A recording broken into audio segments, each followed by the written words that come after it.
दोस्ती जिंदाबाद बहुत महत्वपूर्ण होता है। क्या हो रहा है, कब हो रहा है, किन लोगों के स्टेक होल्डर्स कौन से हैं जिनके बीच में कोई घटनाक्रम हो रहा है, किन परिस्थितियों में हो रहा है।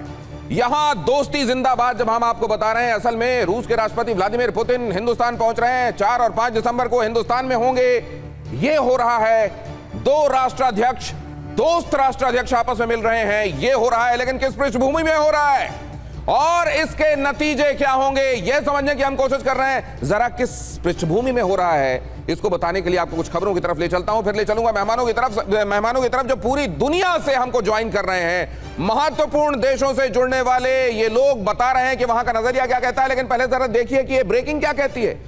पोक्रोव्स्क में यूक्रेनी सैन्य काफिले पर हमला, ब्रेक कीजिए। रूस ने ड्रोन से यूक्रेनी काफिले को निशाना बनाया। रूसी हमले में यूक्रेनी आर्मर्ड व्हीकल में लगी आग। ये देखिए रूस का हमला और ये यूक्रेनी बख्तरबंद वाहन और उसमें आग कैसे लगी, जरा देखिए।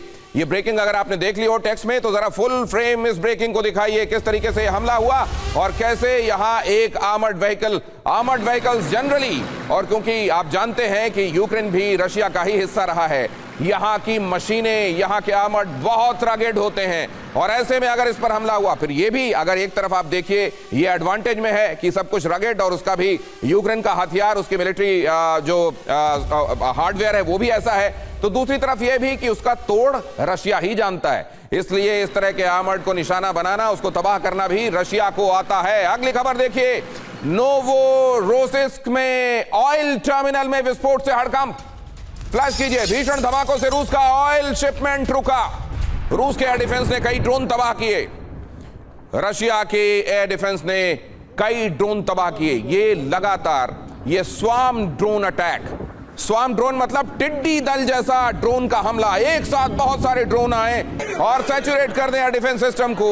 समझना है कि पहले किससे निपटना है, वो स्थितियां पैदा करने के लिए ये स्वार्म ड्रोन भेजे जाते हैं ये, लेकिन उनमें से बहुत सारे रशिया बड़े कौशल के साथ नष्ट करता रहा है। यह पृष्ठभूमि जब हम इस पर बात कर रहे हैं, जनरल कुलकर्णी हमारे साथ लगातार बने हुए हैं, डिफेंस एक्सपर्ट, एक बार उनके पास जाना चाहूंगा। इस समय क्या बहुत सारी चीजें, क्योंकि मालूम है यह विजिट महत्वपूर्ण है, एक दूसरे पर वार पलटवार, शांति की कोशिशें, हर एक चीज एक टोन सेट करता है बातचीत के लिए।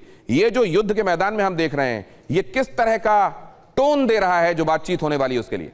दिनेश, जो आप कह रहे हैं वो 28 पॉइंट पीस प्लान का जो था अपना ट्रम्प का प्लान, उसकी जगह पे जेलेंस्की ने 19 पॉइंट पीस प्लान जो सबमिट किया है, उसको देखते हुए कहीं ना कहीं लग रहा है यूक्रेन को कि जो 18% इलाका उन्होंने गंवा दिया है और जो ट्रम्प कह रहे हैं कि डोनबास का रीजन पूरा का पूरा रूस को दे दिया जाए क्रीमिया के साथ, और बाकी जो ज़ैपोरिजिया और केरेसोन है अपना वो इलाका, वो उस सीज फायर पे रखा जाए, उसको देखते हुए कहीं ना कहीं जेलेंस्की को लग रहा है कि इस वक्त अगर हम पलड़ा अपना कम से कम दिखाने के लिए जब बातचीत होगी तो ये नहीं होना चाहिए कि Zelensky should be seen on the back foot.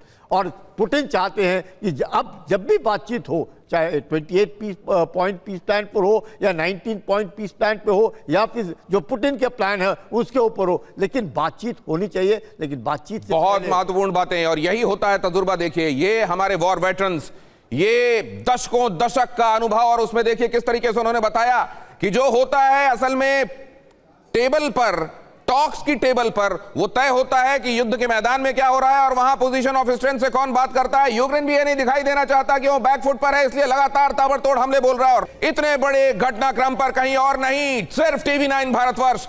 विनय शुक्ला वरिष्ठ पत्रकार मॉस्को से हमारे साथ लगातार जुड़े हुए हैं, मेरे साथ राजेश पुरोहित जुड़े हुए हैं बीजिंग से, ब्रजेश मिश्रा फ्रांस से वहां के नजरिए हम तक पहुंचा रहे हैं, Prasoon Sharma foreign expert, foreign affairs expert Germany से हमारे साथ जुड़ रहे हैं, पूर्णिमा नाथ राजनीतिक विश्लेषक हैं, अमेरिका से हमको ज्वाइन कर रही हैं, डॉक्टर इरशाद अहमद खान हमारे साथ लगातार जुड़े हुए हैं, पाकिस्तान का नजरिया, वहां के सत्ता का नजरिया हम तक पहुंचा रहे हैं, और इसके अलावा दीपक वोरा मेरे साथ यहां भारत के कई मुल्कों में राजदूत रहे दीपक वोरा साहब हैं, प्रोफेसर अमिताभ सिंह हमारे साथ फॉरेन अफेयर्स एक्सपर्ट, और लेफ्टिनेंट जनरल संजय कुलकर्णी के साथ मैं लगातार बातचीत कर ही रहा हूं।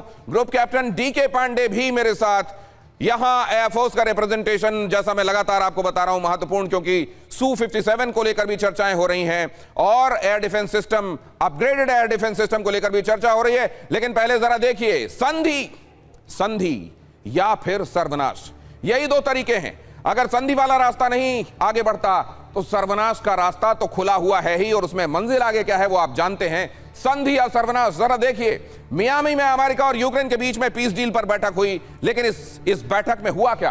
पीस डील पर मियामी की बैठक बेनतीजा रही।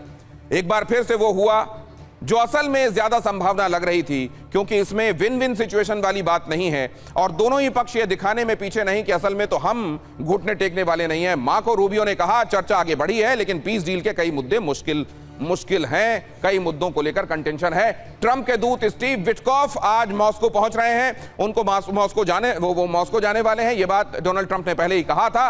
अब पहले यूक्रेन के साथ बातचीत, अब मॉस्को जाया जा रहा है। मॉस्को में पीस डील के लिए पुतिन से मिलेंगे विटकॉफ की मुलाकात होगी और उसके बाद आप जानते हैं, उसके बाद मॉस्को में पीस डील के लिए पुतिन से मुलाकात के जो विटकॉफ की मुलाकात है, उसके बाद प्रेसिडेंट पुतिन हिंदुस्तान आने वाले हैं। तो ये जो वहां भागदौड़ चल रही है, युद्ध को रुकवाने के लिए जो कोशिशें चल रही हैं, वो कोशिशें कितनी सदाशयता भरी हैं या उसमें कितनी क्रुकरी है, उसमें कितनी बदमाशी है, ये हमारे एक्सपर्ट्स आपको बता रहे हैं। लेकिन उस बैकड्रॉप को इसलिए यहां कंसीडर करना महत्वपूर्ण है क्योंकि उसी बैकड्रॉप में यहां पर भारत और रशिया मिलने वाले हैं और यह महत्वपूर्ण मुद्दा भी चर्चा में आने वाला है। एम्बेसडर दीपक वोरा, आपके पास यह समझने के लिए कि इसमें ये जो तमाम कोशिशें, हालांकि ये कोशिशें मेरे जैसे कम तजुर्बे वाले आदमी को और जो सीधे सीधे स्टेक होल्डर नहीं, उसको भी समझ में आता है कि इसमें वो विन विन सिचुएशन नहीं है जो सीधे सीधे कारगर हो।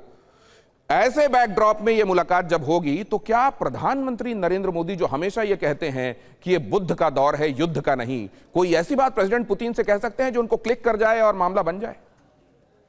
कहना बड़ा मुश्किल है क्योंकि जिसको देखो उसने अपना पीस प्लान बनाया। तो आप जानते हैं रूस ने भी बनाया, यूक्रेन भी बनाया, चाइना ने भी बनाया, अफ्रीकन यूनियन में भी, भूटान ने भी बनाया, मालदीव्स ने भी बनाया, चंद्रमा ने भी बनाया। मेरा भी एक 1 पॉइंट पीस प्लान है सर, बता देता हूँ।